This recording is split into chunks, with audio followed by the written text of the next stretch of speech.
Sahabat Nanas, salam kebangsaan. Berjumpa lagi kepada situasi yang baik untuk kita mengimplementasikan nilai kebangsaan. Tentunya perlu literasi dan pengetahuan.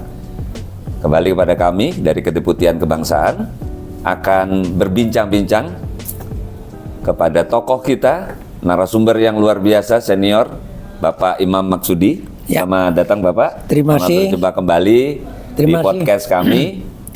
Terima kasih dan penghargaan untuk bisa berbicara di sini. Siap, sama-sama Bapak.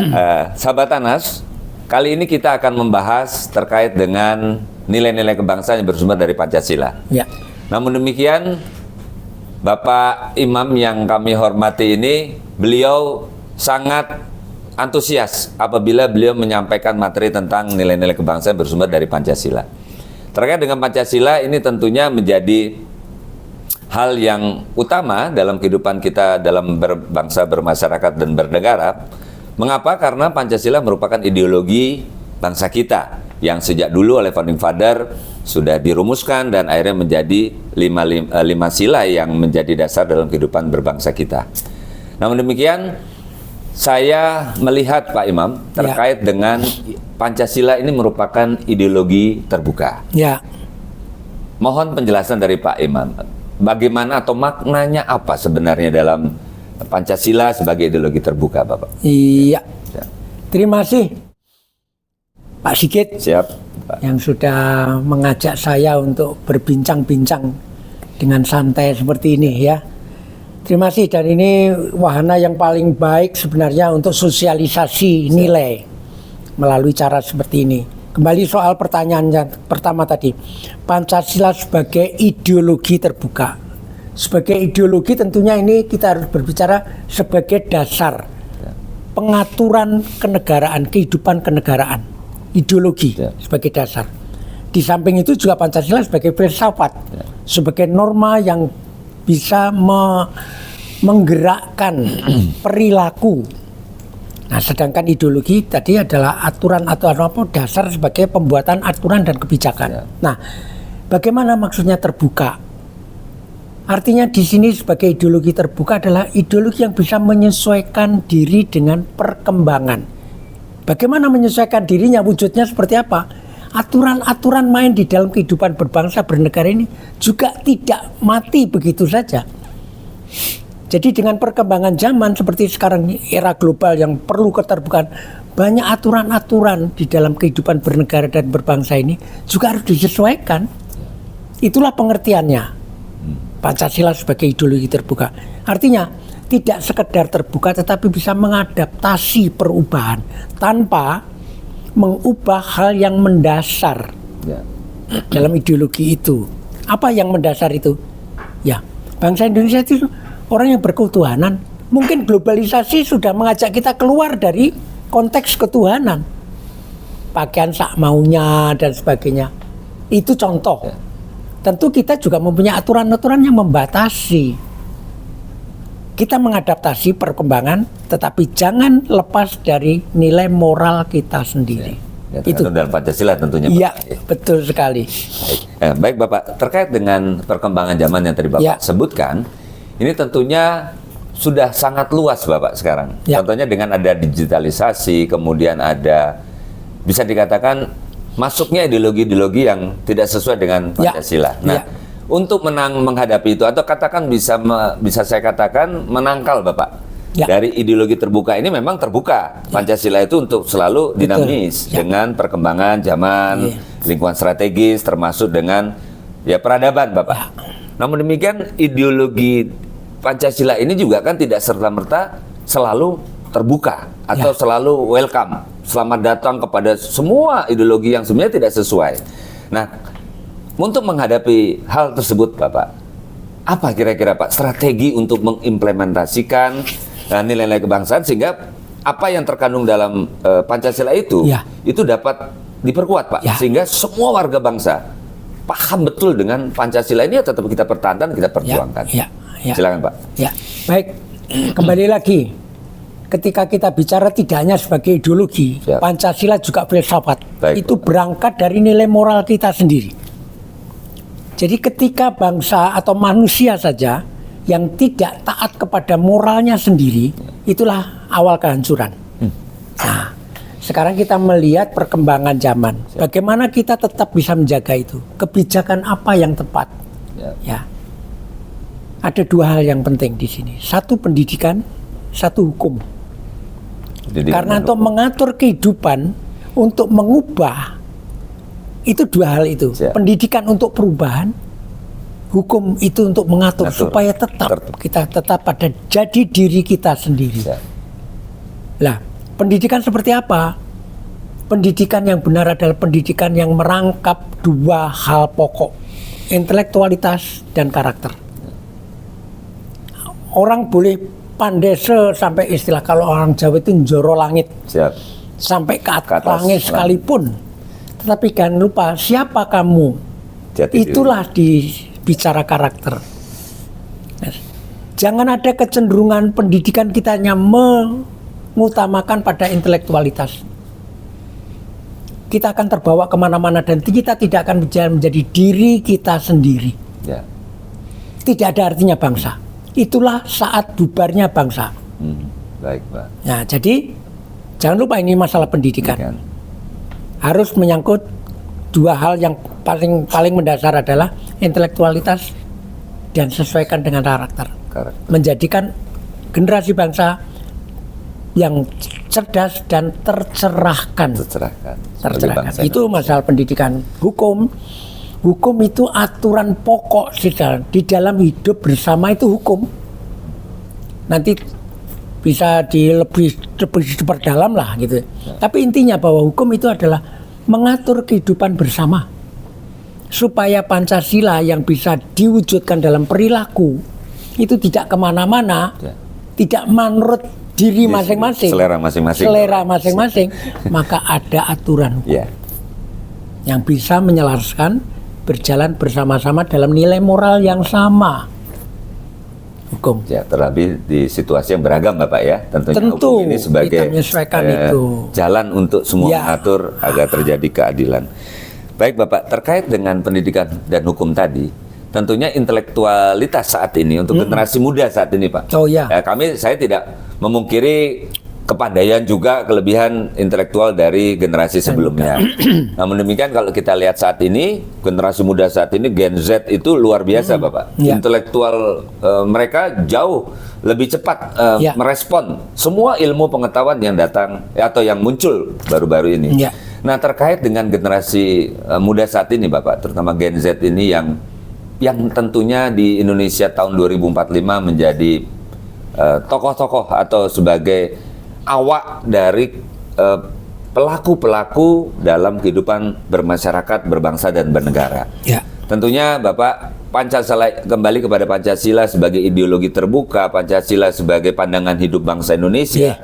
Tentunya harus terus menjadi legacy yang baik, menjadi warisan terhadap generasi penerus berikutnya. Nah, menurut Bapak bagaimana reaktualisasi nilai-nilai yang terkandung di dalam Pancasila, nilai-nilai kebangsaan khususnya Bapak, yang terkandung dalam Pancasila itu, yang bersumber dari Pancasila, itu bisa diserap oleh generasi muda. Bahkan, kalau menurut saya Pak, manusia itu lebih cepat, lebih respon apabila dia sudah punya rasa kebanggaan terhadap apapun, termasuk kepada hobi, kepada kesukaannya. Kalau dia bangga pada profesinya, itu tentunya jauh lebih bagus, Pak, dalam implementasi. Nah, bagaimana Pak reaktualisasi yang kira-kira bisa diterapkan agar generasi muda dapat lebih bangga, pertama menerima dan mengakui Pancasila sebagai ideologi bangsanya? Terima kasih. Saya coba beri garis bawahan tentang arti atau makna dari reaktualisasi tadi. Reaktualisasi, mengaktualkan kembali, menjadikan sesuatu itu menjadi aktual lagi. Tentu kita bicara di situ adalah metode. Kalau kita bicara reaktualisasi, harusnya tekanannya pada metode. Bagaimana metode pembelajaran, penanaman nilai moral tadi sesuaikan dengan perkembangan zaman. Metodenya. Jadi, banyak metodenya. Sekarang kesenangan anak muda itu apa sih? Katakanlah hura-hura lah gitu.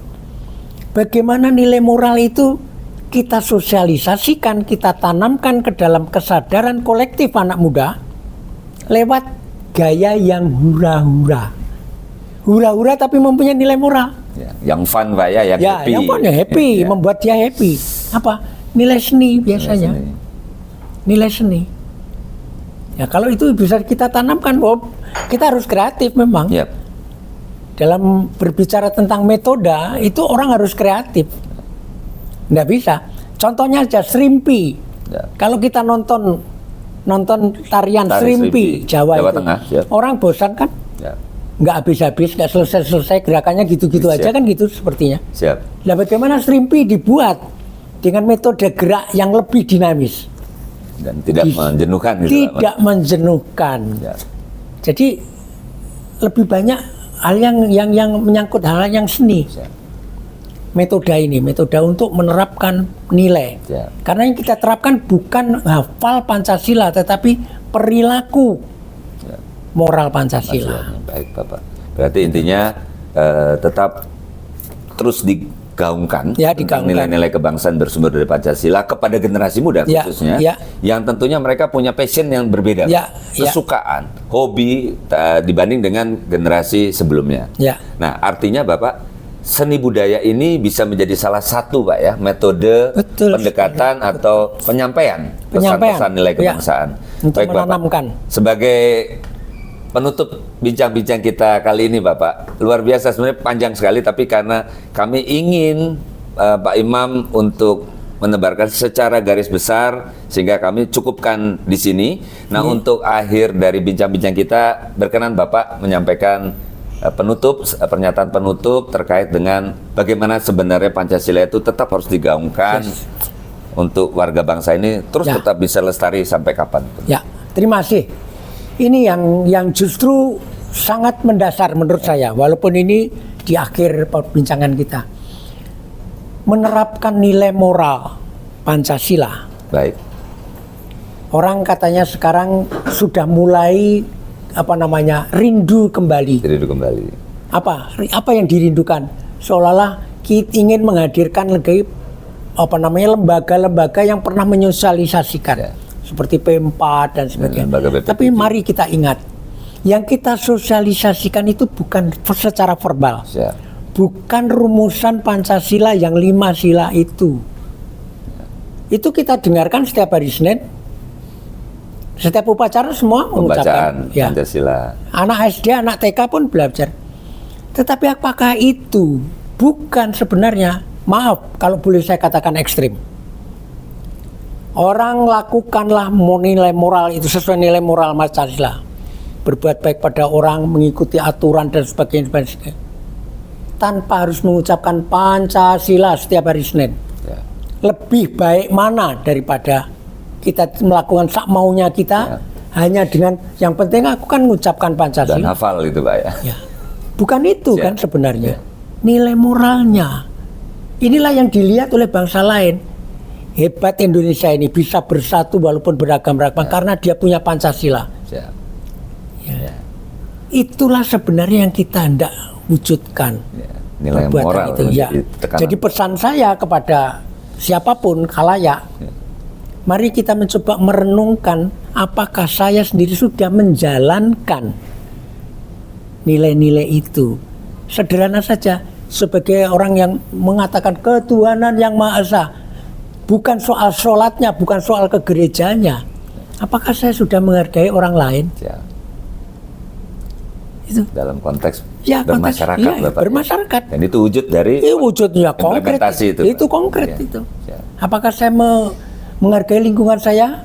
Ya. Merusak lingkungan saya? Contoh kebijaksanaan kita mengaduk-aduk tanah air kita ini hanya untuk mendapatkan hasil alam. Siap. tapi merusak tanpa kita tanggung jawab memperbaiki kembali. Itu salah satu Nilai bukti moral. yang konkret sekali bagaimana menerapkan moral Pancasila. Wah, luar biasa. Sahabat Anas, luar biasa apa yang disampaikan oleh Pak Imam Maksudi, di mana kalau para alumni yang menonton podcast ini yang sudah mendapatkan materi tentang nilai kebangsaan, dan bagi teman-teman yang belum, itu sebenarnya menjadi perenungan kita semua. Pernyataan penutup Pak Imam tadi luar biasa, bahwa kita penting memang menghafalkan, bisa hafal Pancasila. Tapi lebih penting dan utama lagi, justru penerapan nilai-nilai moral yang merupakan sumber dari Pancasila tersebut yang lahir dari jati diri bangsa kita, ini dapat diterapkan. Apapun profesi kita, apapun jabatan kita, artinya mulai dari kita sendiri, sehingga Pancasila ini sebenarnya hanya tidak menjadi retorika belaka, tetapi betul-betul menjiwai semangat warga bangsa Indonesia untuk bermasyarakat, berbangsa dan bernegara. Demikian sahabat Tanas, akhir sudah podcast kita bersama Pak Imam Maksudi.